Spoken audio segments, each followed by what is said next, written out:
algunos versículos en la Biblia que se han repetido tantas veces que hemos perdido el rastro de su origen y por lo tanto hemos perdido el sentido de su verdadero significado.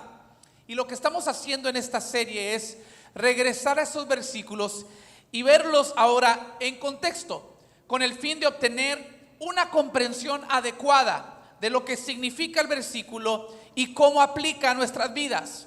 Hemos estado usando, aunque no se los he dicho así, pero hemos estado usando un método de 3 pasos.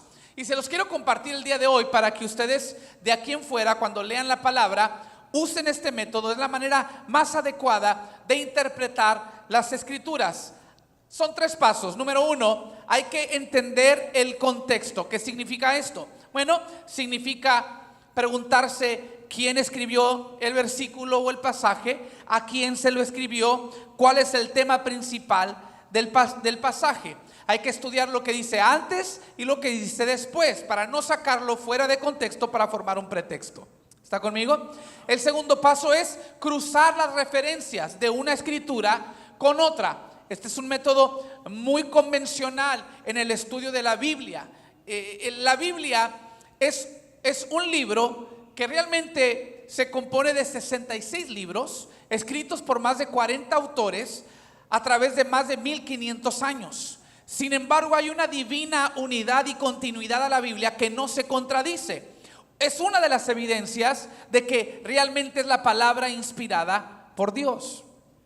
Entonces, la Biblia no se contradice y cuando usted cruza referencias, sobre todo cuando tratan el mismo tema, es una manera de conseguir un contexto apropiado. La tercera cosa que hacemos es que buscamos una aplicación.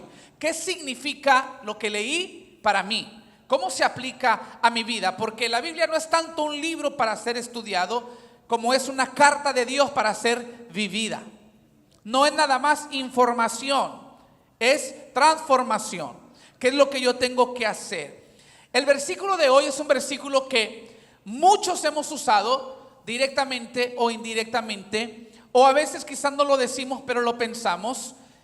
Juan 14 versículo 13 dice: pueden pedir cualquier cosa en mi nombre y yo lo haré, para que el Hijo le dé gloria al Padre. Pueden pedir, ¿qué dice allí? Cualquier cosa en mi nombre. Mi pregunta para ustedes es: ¿realmente significa cualquier cosa? ¿Acaso la Biblia nos está diciendo de que con simplemente decir la frase en el nombre de Jesús podemos conseguir cualquier cosa? Ese es mi título el día de hoy: orando en el nombre de Jesús. ¿Acaso me está diciendo que si yo pido un trabajo en el nombre de Jesús es mío? ¿O si pido una sanidad en el nombre de Jesús automáticamente es mía? ¿O si es usted soltero o soltera y pide un chico o pide una chica que automáticamente usted dice en el nombre de Jesús es mío? ¿O nos está diciendo que con solo decir en el nombre de Jesús me voy a ganar la lotería, que me la voy a ganar? Obviamente usted está pescando la onda, ¿verdad? Obviamente esto no es lo que Jesús está dando a entender. Pero sí utiliza las palabras cualquier cosa y sí utiliza la frase en el nombre de Jesús. Entonces vamos a ver con nuestros 3 pasos qué significa realmente este versículo. Primero tenemos que ver el contexto. El contexto del versículo es la oración. Se refiere a orar en el nombre de Jesús. Pero el capítulo no está hablando tanto de orar, está hablando de preparativos. Diga conmigo: preparativos. Jesús está conversando con sus discípulos, preparándolos porque Él va a ir a la cruz, Él va a morir, Él va a resucitar, los va a dejar. Sin embargo, les está diciendo: voy a prepararle el lugar. Se los dice en Juan 14, el versículo 1, el primer versículo de ese mismo capítulo. Voy a prepararles un lugar para que donde yo estoy, ustedes también lleguen a estar conmigo. Dentro de esos preparativos también les dice: no los voy a dejar nada más así sin esperanza, les voy a dejar la promesa de mi resurrección. Voy a morir, pero también voy a resucitar. En ese mismo capítulo, el versículo 26 les dice: además voy a enviar al Espíritu Santo como consejero y como guía. Y como regalo, dice el versículo 27, les voy a dar la paz de Dios. No es la paz que el mundo da, sino una paz que solamente Dios da. Entonces, el contexto del capítulo es los preparativos que Jesús está haciendo para su partida. Y luego si vemos el contexto más amplio todavía, el del libro de Juan. ¿Quién escribió Juan? Bueno, pues Juan lleva su nombre. Pero ¿para qué lo escribió? ¿Y a quién lo escribió? Bueno, aquí los teólogos no se pueden poner de acuerdo. No saben si él está escribiendo a creyentes para afirmar su fe o a no creyentes para convencerlos. Pero lo que él sí está haciendo, sin duda, es tratar de convencer al lector que Jesús sin duda es el Mesías y es el Hijo de Dios. Entonces, ya sea para convertir a no creyentes o para afirmar la fe de creyentes, él quiere convencernos de que Jesús es el Hijo de Dios. Y él utiliza evidencias. Por ejemplo, utiliza milagros. Habla de los 7 milagros que Jesús hizo como evidencia de que es el Hijo de Dios. Habla de 7 pasajes donde Jesús dice yo soy, hablando de su identidad como Hijo de Dios. Como evidencia, Juan también nos presenta la muerte y resurrección de Jesucristo. Solamente el Hijo de Dios pudiera hacer semejante cosa. Es más, él es muy explícito en lo que es su propósito por escribir el libro. Juan 20, versículo 31, al cerrar su evangelio, dice esto: estas cosas se escriben para que ustedes sigan creyendo que Jesús es el Mesías, el Hijo de Dios, y para que al creer en Él tengan vida por el poder de su nombre. Entonces, todo este contexto para decirle a usted, para decirme a mí, que el personaje principal del pasaje es Jesús, no yo, no usted. Ese es el problema. Cuando leemos la Biblia, muchos de nosotros abrimos la Biblia o escuchamos un sermón y pensamos que el personaje principal somos nosotros. Pensamos que el mundo gira alrededor de mí y que todo lo que dice la Biblia es para mí y para mi deleite y para mi gozo y para mi satisfacción y para mis deseos y para mis sueños. Y se nos olvida que aunque Dios es bueno y tiene muchas promesas para nosotros, el personaje principal, la figura central de la Biblia y del mundo entero y de la existencia del universo es el Hijo de Dios, Jesús, el Mesías y Redentor. Amén. Entonces, con esto en mente, vamos a volver a leer el versículo con el contexto adecuado. ¿Están listos? Versículo 13 de Juan 14. Pueden pedir cualquier cosa en mi nombre y yo lo haré. Yo lo haré. ¿Para qué? ¿Cuál es el propósito? Para que el Hijo le dé gloria al Padre. Así que el propósito de las oraciones contestadas, está diciendo Jesús, es la gloria del Padre. Diga conmigo, la gloria de Dios. Ahora vamos a ir al otro paso de interpretar las escrituras. Vamos a cruzar referencias, escritura con escritura, para extraer una aplicación apropiada. Y aquí es donde vamos a pasar la mayor parte de nuestro tiempo, lo que nos queda. Vamos a encontrar 4 cosas que para Dios son importantes cuando oramos. 4 cosas sumamente importantes para Dios cuando oramos en el nombre de Jesús. Número 1, nuestras relaciones le importan a Dios cuando oramos.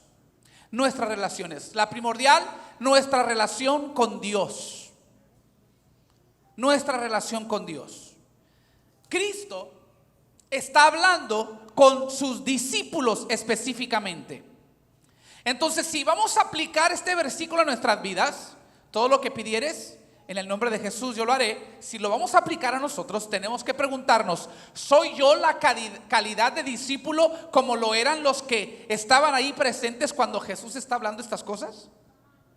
¿Acaso yo soy un discípulo igual que ellos?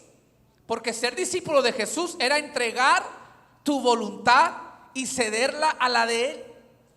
Lucas 9, versículos 23 al 24, Jesús dijo: si alguno de ustedes quiere ser mi discípulo o mi seguidor, tiene que abandonar su manera egoísta de vivir, tomar su cruz cada día y seguirme. Si tratas de aferrarte a la vida, la perderás, pero si entregas tu vida por mi causa, la salvarás. En otras palabras, Jesús está diciendo, me van a seguir, ¿están seguros? Porque yo voy a la cruz. Y si yo cargo con una cruz, ustedes van a tener que cargar con su cruz también. Y si yo voy a sufrir vituperios, y si yo voy a pasar sufrimiento, y si yo voy a ser odiado y rechazado, esperen que como seguidores míos, ustedes también van a pasar algo de eso. Pero si se aferran a su vida, la van a perder. Si la entregan a mi voluntad, la van a encontrar. Ese es el secreto del cristianismo. Encontramos nuestra vida y nuestras metas al dejar de buscarlas y buscar a Dios. Porque cuando uno busca a Dios, las señales, las bendiciones, todas estas cosas nos siguen a nosotros. Pero es difícil para el ser humano, que siempre desea estar en el control, ceder su voluntad. Y ser discípulo es lo que significaba. En tiempos bíblicos, un discípulo era un seguidor o un estudiante, un aprendiz de un maestro. Sin embargo, no es lo mismo como lo entendemos hoy en estos tiempos modernos. Ser discípulo en aquel entonces era imitar no solamente la enseñanza, sino la vida del maestro. Repito, no era nada más informarse de lo que el maestro decía, sino imitar la vida del maestro. Es por esto que Jesús a menudo hablaba de lo que tendrían que renunciar, lo que tendrían que entregar a fin de seguirlo. Entonces el nombre de Jesús, cuando lo utilizamos en una oración, no es solamente un encantamiento o una fórmula mágica, no es un abacadabra que si tú lo utilizas, de pronto mágicamente se te cumple el deseo o la petición que declaraste. El poder del nombre de Jesús es accesible solo a sus verdaderos discípulos. Si usted no camina con Dios, si usted no es discípulo de Jesús, usted puede usar el nombre de Jesús, pero va a ser una falsificación nada más. No va a ser una verdadera autoridad, porque se requiere de una relación íntima y verdadera. Dice Hechos 19, versículos 13 al 16. Les voy a dar un poquito de fondo. Había unos hijos de un hombre, de un sacerdote llamado Esceva, que quedaban muy impresionados con Pablo, porque Pablo, apóstol de Dios, de Jesús, sacaba demonios de la gente. Tenían malos espíritus y Pablo con autoridad los dejaba libres. Y él decía, en el nombre de Jesús te vas fuera, Satanás, o sales fuera, demonio. En el nombre de Jesús te reprendo. En el nombre de Jesús dejas libre a esta persona. En el nombre de Jesús. Y estos muchachos veían a Pablo y dijeron, wow, ¿es lo único que se requiere? Decir en el nombre de Jesús, pues cualquiera puede hacer eso. Y mire lo que dice Hechos 19. Un grupo de judíos viajaba de la ciudad en ciudad, expulsando espíritus malignos.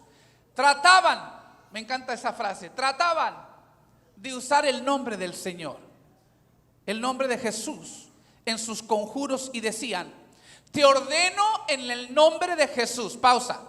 ¿Estaban diciendo lo correcto, sí o no? De acuerdo al versículo 14, versículo 13, capítulo 14 de Juan, ¿estaban diciendo lo correcto? Sí. En el nombre de Jesús. ¿Y qué dijo Jesús? Todo lo que pidas en mi nombre, yo lo voy a hacer. Pero estamos cruzando referencias para ver exactamente lo que significa lo que Jesús dijo. Aquí usaron el nombre de Jesús. Dijeron, en el nombre de Jesús, el que predica Pablo, te ordenamos que salgas. 7 de ellos, 7 de los hijos de Esceva, un sacerdote principal, hacían esto. Pero en una ocasión que lo intentaron, el espíritu maligno respondió. Pausa. Aquí es cuando uno se da cuenta, algo anda mal. Cuando tú reprendes a un demonio y el demonio te contesta, es que ahí falta algo de autoridad. ¿Sí? Y el demonio respondió, conozco a Jesús y conozco a Pablo, pero ustedes, ¿quiénes son? ¿Qué se creen? Entonces el hombre con el espíritu maligno, a pesar de que habían dicho en el nombre de Jesús, el demonio se lanzó sobre ellos, logró dominarlos y los atacó con tal violencia que ellos huyeron a la casa desnudos y golpeados. Dijeron en el nombre de Jesús, y en el nombre de Jesús quedaron avergonzados y desnudos. Entonces, no se trata nada más de decir en el nombre de Jesús.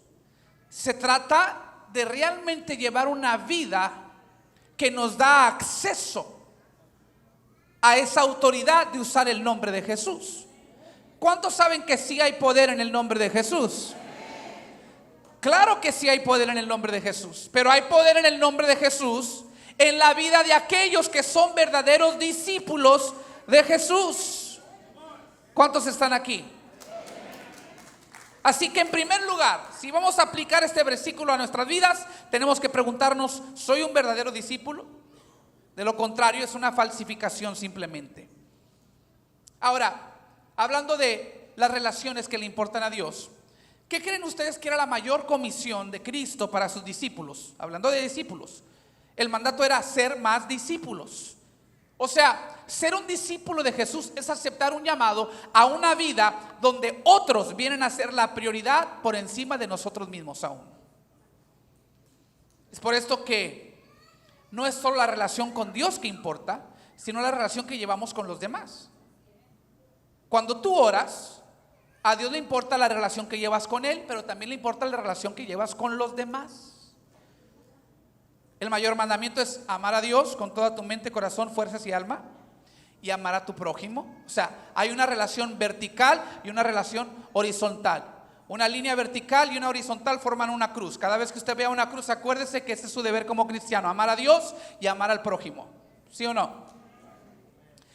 Entonces, a Dios le importa la relación que llevo con Él, pero también le importa la relación que llevo con los demás. Yo no puedo amar a Cristo sin amar a mi prójimo. Yo no puedo servir a mi prójimo sin servir a Cristo. No puedo amarlo a mi prójimo sin amar a Cristo. Estas dos cosas están interconectadas y son inseparables. ¿Me están entendiendo esta tarde?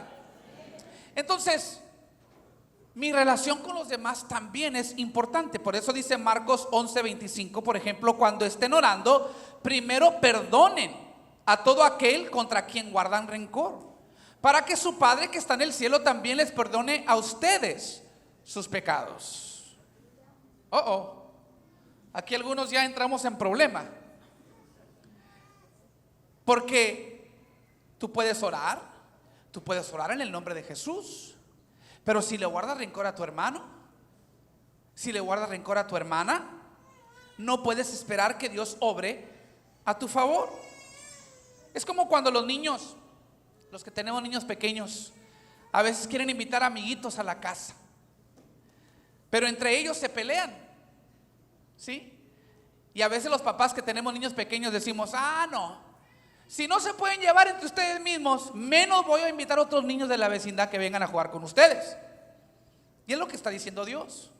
Él está diciendo, si no se pueden ni hablar entre ustedes mismos, quieren hablar conmigo. ¿Quieres que yo te conteste? Pero tú le aplicas la ley del hielo a tu prójimo. Y Jesús está diciendo, si no puedes amar, si no puedes perdonar, si le guardas rencor a tu prójimo, ¿cómo quieres venir con Dios? Con una oración, aunque utilices el nombre de Jesús, estás hueco y vacío de autoridad, y por ende no vas a conseguir lo que tú deseas. Ahora, nuestra relación, por ejemplo, con nuestro cónyuge también importa. A ver, hermanas, voy a hacer algo. Denme un minuto, hermanas, para hablar con sus maridos. Y ustedes sean sabias y entendidas y no arruinen el momento, ¿sí? Durante el próximo minuto usted va a ver derechito hacia adelante, no codee a su esposo, finja como que estoy hablando del marido de otra señora, no el suyo, mientras que Dios obra en su marido, ¿sí? Porque mire lo que dice la palabra del Señor, varones, 1 de Pedro 3, versículo 7. De la misma manera ustedes, maridos, tienen que honrar a sus esposas. Yo sabía que por eso guardé silencio, porque En la mañana no era amén, en la mañana era ¿sí o no? Tienen que honrar a sus esposas. Cada uno viva con su esposa y trátela con entendimiento. Ella podrá ser más débil, pero participa por igual del regalo de la nueva vida que Dios les ha dado. Miren esto, trátenla como es debido para que nada estorbe las oraciones de ustedes. Ay, ay, ay. Algunos hombres se acaban de dar cuenta que con todo y sus manos alzadas, sus oraciones y meditaciones durante la alabanza esta tarde no llegaron más allá del techo, porque camino acá usted se portó grosero con su esposa. Déjenme hablar con los de acá, porque ¿sí me están entendiendo? Tú puedes orar en el nombre de Jesús, pero si maltratas a tu cónyuge, la persona que debes amar más que a cualquier otra en la vida, dice Jesús, dice la Biblia, tus oraciones están estorbadas, no llegan, se cae el wifi, no llega la conexión. ¿Está conmigo? Entonces nuestras relaciones importan. Ahora, en términos de nuestra relación con los demás, otra cosa que estorba las oraciones es el egoísmo. Y esto me trae a punto número 2. Cuando oramos, nuestros motivos importan. Nuestros motivos importan. Bien se ha dicho que el propósito de la oración no es que se haga la voluntad del hombre en el cielo, sino que se haga la voluntad de Dios en la tierra. Lo mencionamos esta semana pasada cuando hablamos de la generosidad, que Dios está buscando bendecir a personas dispuestas a hacer bendición. ¿Sí o no? O sea, cuando tú pides, tu motivo tiene que ser correcto. Santiago 4, versículo 3 dice, aun cuando se lo piden, tampoco lo reciben porque lo piden con malas intenciones. Desean solamente lo que les dará placer. O sea, cuando tú oras nada más para lo tuyo y para tu placer y para conseguir lo tuyo y tu deseo, una forma segura de que tus oraciones sean rechazadas es orar de esta manera. Orar con egoísmo, con motivos equivocados. Ahora, no me malinterpreten, ciertamente es apropiado pedirle a Dios por sus necesidades. En la oración modelo, cuando los discípulos preguntaron, enséñanos a orar, en el Padre Nuestro Jesús incluyó la frase, danos hoy nuestro pan diario, nuestro pan de cada día. Está hablando, encárgate de mis necesidades. Pero la pregunta que nos debemos de hacer es que cuando Dios supla el pan, cuando Dios dé la provisión, cuando Dios sobreabunda de gracia sobre nuestras vidas, ¿qué vamos a hacer con la bendición? No puedo pensar nada más en mí mismo. Siempre habrá un propósito de reino para las bendiciones que Dios me da. Entonces mis motivos tienen que estar correctos. Proverbios 11, 21 más bien, Proverbios 21, 13 dice, los que tapan sus oídos al clamor del pobre, tampoco recibirán ayuda cuando pasen necesidad. Si tú con tu bendición no ayudas a otro en el momento de tu necesidad, no puedes esperar que Dios o alguien más te ayude a ti. Encontré un poema muy interesante, porque hablando de la oración, mire, yo he descubierto en mi vida, yo estoy hablando de mí, mi experiencia es que Dios contesta oraciones. Yo les puedo decir con toda certeza y confianza, no hay ni una sola petición en mi vida que Dios no me haya contestado. Yo me acuerdo, tenía yo como 21 años de edad, no sé cómo, me endeudé con un amigo, le debía como $1,500 y me tocaba pagarle el siguiente día, ya se había pasado el plazo de tiempo que le había pedido y no tenía ni un centavo. Y le dije, Señor, no me puedes avergonzar ante mi amigo, tú tienes que proveer para mí. Yo tenía 21 años, pero tenía mucha fe. ¿Y qué creen? Dios me contestó. Me dijo que no. Dijo, vas a pasar la vergüenza, te va a costar, para que aprendas a no endeudarte sin tener la capacidad de pagar. Y me salió cara la lección y me costó vergüenza y tuve que pedirle al amigo que me extendiera, que me perdonara y me extendiera el tiempo. Pero fue una buena lección. Pero a veces Dios contesta sí, a veces Dios contesta no, pero contesta. Otras veces contesta espera. ¿Sí o no? Pero encontré un poema que habla de esas veces en que Dios contesta no. ¿Cuántos han tenido alguna vez que Dios te contestó y te dijo no? O sea, por ahí no es. Ok. Miren este poema, se llama Dios dijo que no. Le pedí a Dios que quitara mi orgullo. Dios dijo no. No está en mí quitarlo, está en ti entregarlo. Le pedí a Dios que me concediera paciencia y la quiero ya. Dios dijo no.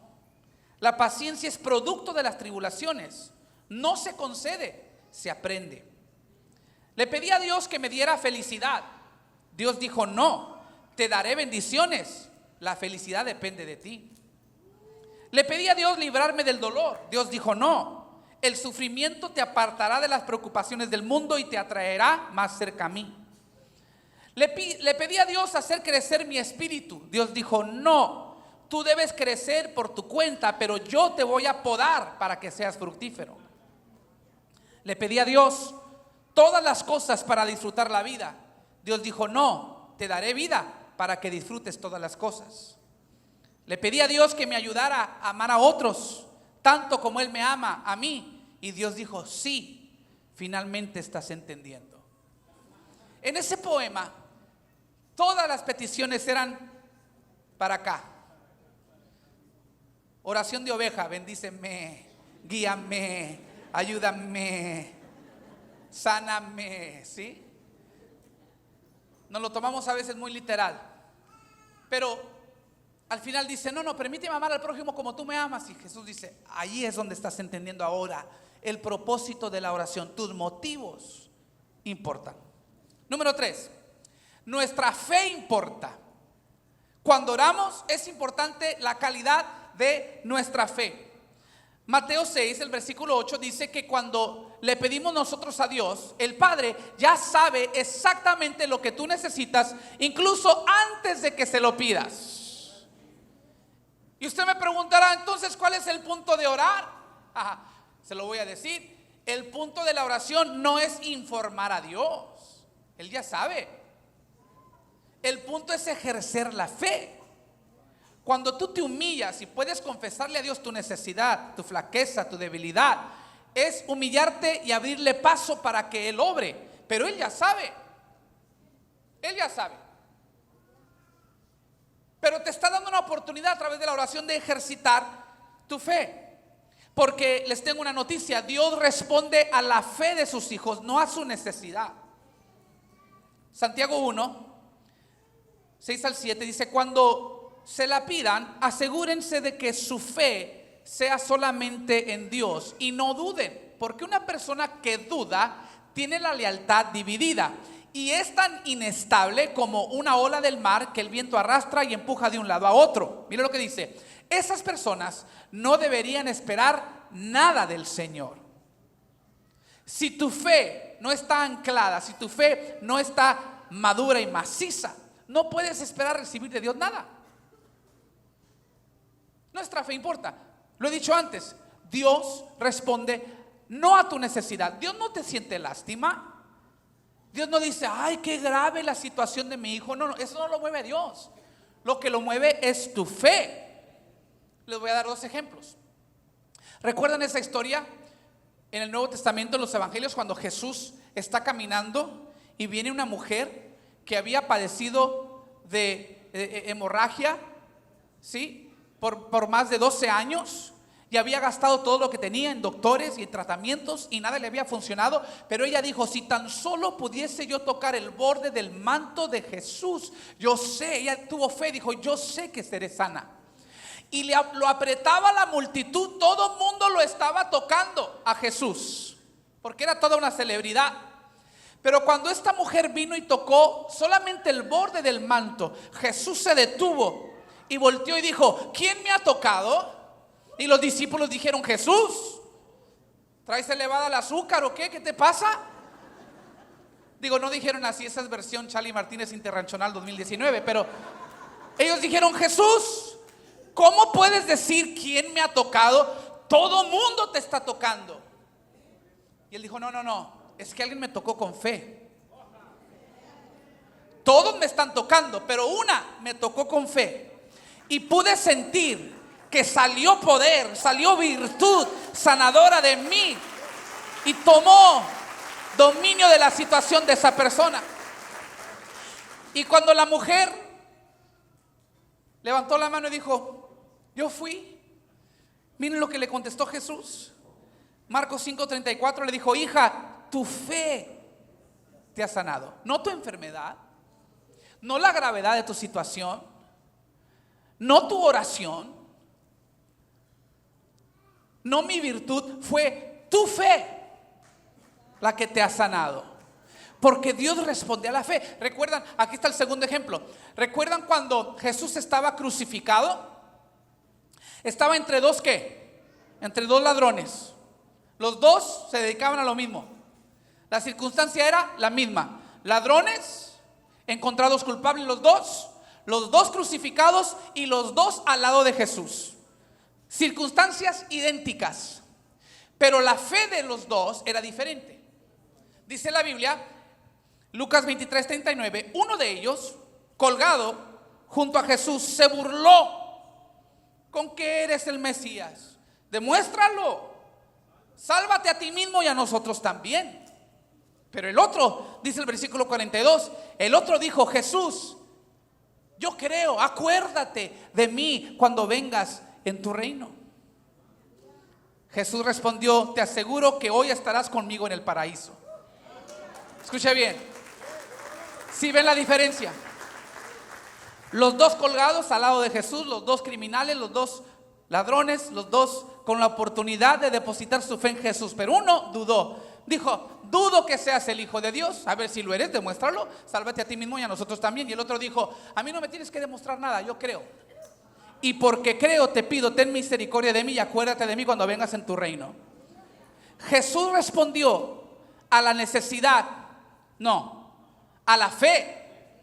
Porque solamente a uno le prometió el paraíso ese día.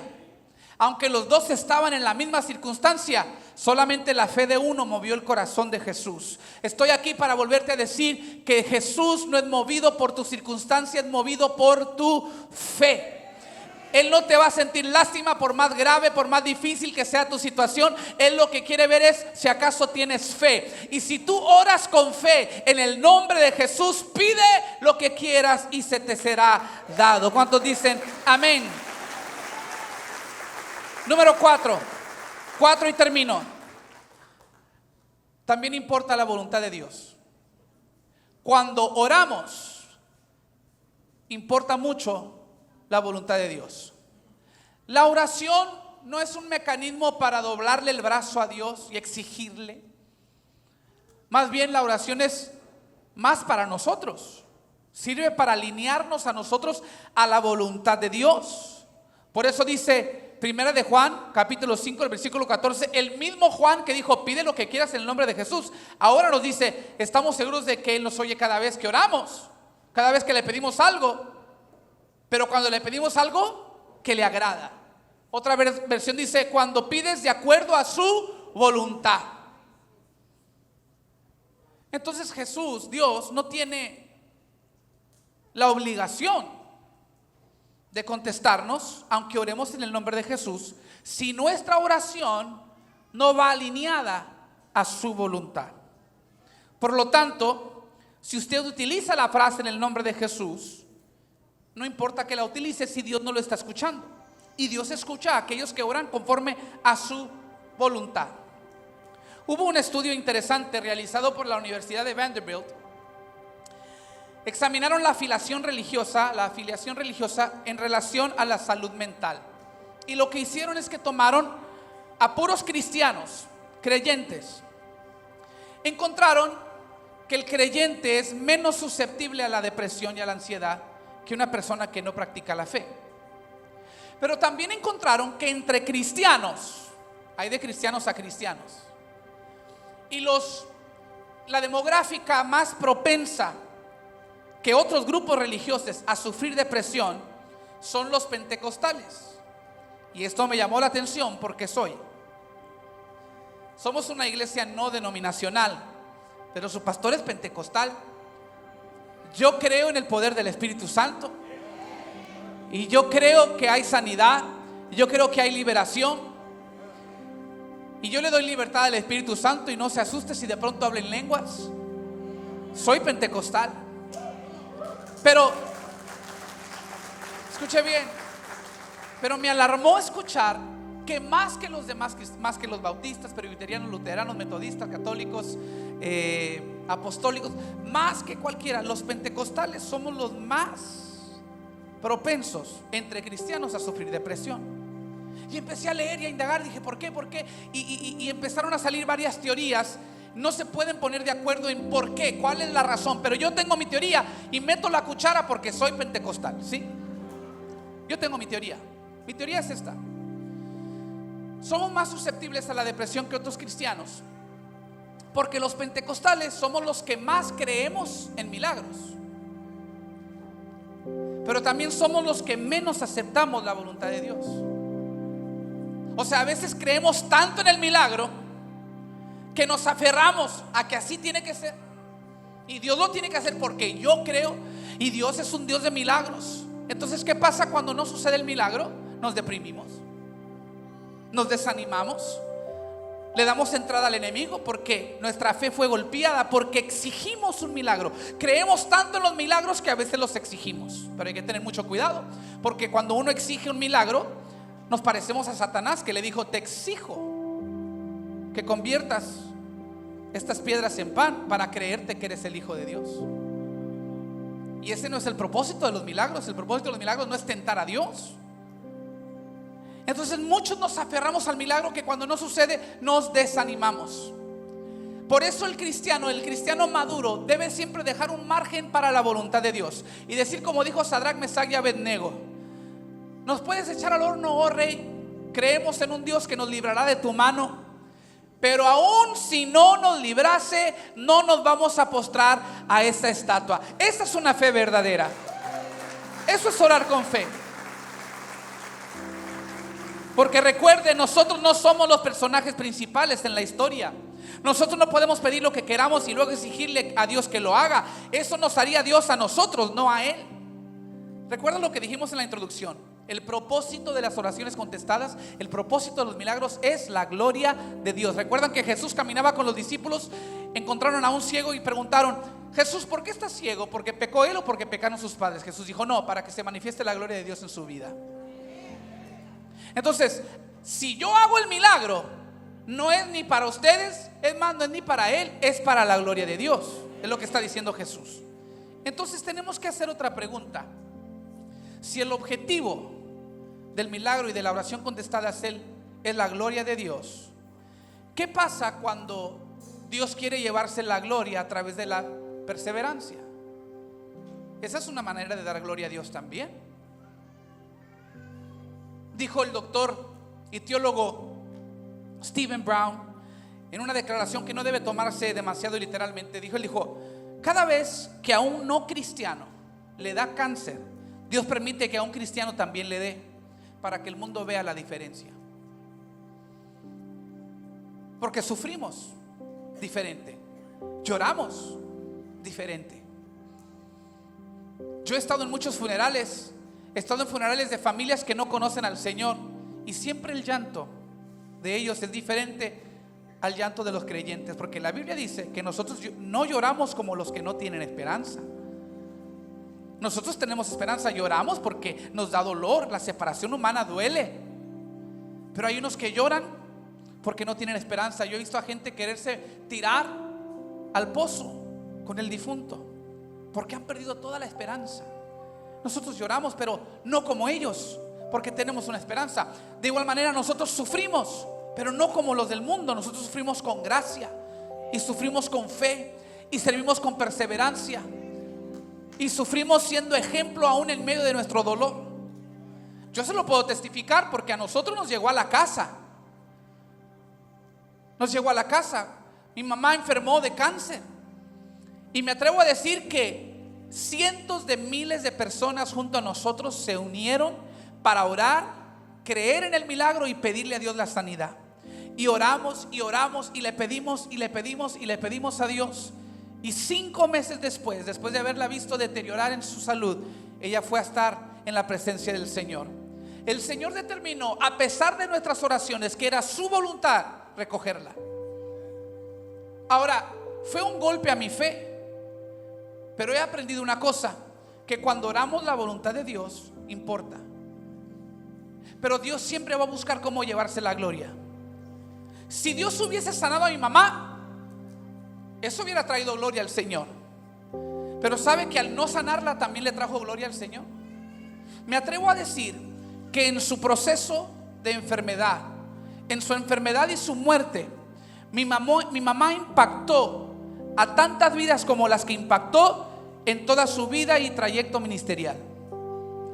Porque mucha gente fue impactada, aunque no vio el milagro, fue impactada por la manera en que ella, en medio del sufrimiento, seguía honrando a Dios, seguía creyendo, seguía ayudando a otros, seguía orando por otros. Hay gente aquí en esta congregación que se unieron a la iglesia. Me testificaron el otro día. Nosotros por primera vez lo conocimos en el funeral de su mamá, y al escuchar los mensajes de cómo Dios la usó en medio de su sufrimiento, eso nos conmovió mucho y sentimos, tenemos que apegarnos a esta familia, y empezaron a venir a esta iglesia. Así de impacto. Ahora, yo sigo creyendo que Dios sana, debido a que mi fe en Dios no se basa en lo que Él hace o no hace por mí. Mi fe en Dios se basa en lo que Él ya hizo por mí. Él ya murió en la cruz del Calvario, ya se levantó de entre los muertos, ya dejó un vacío en la tumba para venir a llenar el mío. ¿Está conmigo?